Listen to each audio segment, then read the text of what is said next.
شخصيات حموية كردية. أعلام في السطور: المعمر الشيخ نايف النوشي الطرابلسية، من ضمن عساكر حماية السلطان عبد الحميد الثاني. عاش 105 أعوام وفقد عينه في الحرب العالمية الأولى. هو الشيخ محمد نايف ابن محمد النوشي الطرابلسية، من مواليد حي الفراية بحماة عام 1885، وهو معروف باسم الشيخ النوشي. باللغة الكردية النوشي تعني الطيب، الشيخ النوشي تعني الشيخ الطيب. وكلمة طرابلسية جاءته لأن جده جاء إلى حماة من طرابلس في القرن الثامن عشر، وهم بالأصل من أكراد مدينة طرابلس.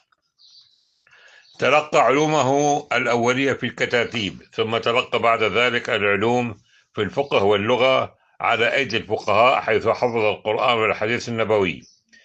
في عام 1904 سيق إلى الخدمة العسكرية، ولما كان السلطان عبد الحميد الثاني يعتمد في حمايته على العنصر العربي والكردي، فقد أصبح نايف النوشي من ضمن عساكر حماية السلطان عبد الحميد الثاني.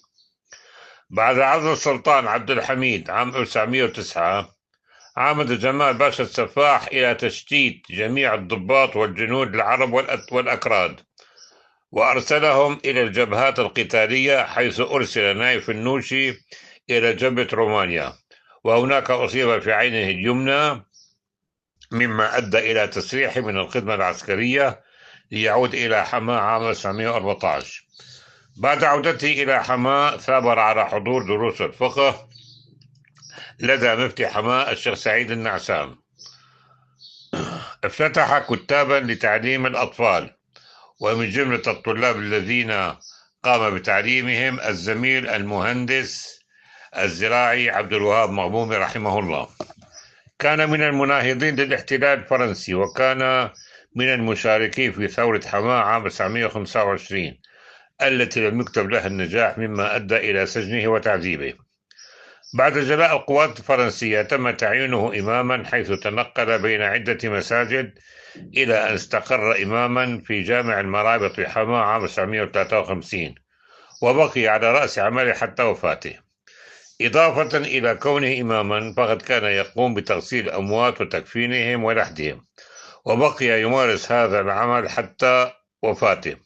وأذكر تماما أنه قام بتغسيل والدي ولحدي عام 1983.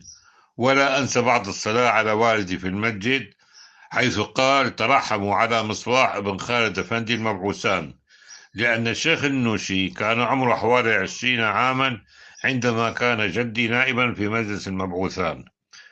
الشيخ النوشي ما زالت ذاكرته متقدة، وتلك العبارة التي قالها الشيخ النوشي عن والدي قامت بتهيج مشاعري. كان رحمه الله إنسانا متواضعا وخلوقا. توفي عام 1990 عن عمر الناهز 105 أعوام، ليشيع إلى مثواه الأخير في مسقط رأسه بحماة. يمكن اعتباره أكبر معمر في حماة في القرن الماضي. مع تحيات المحامي معتز البرازي.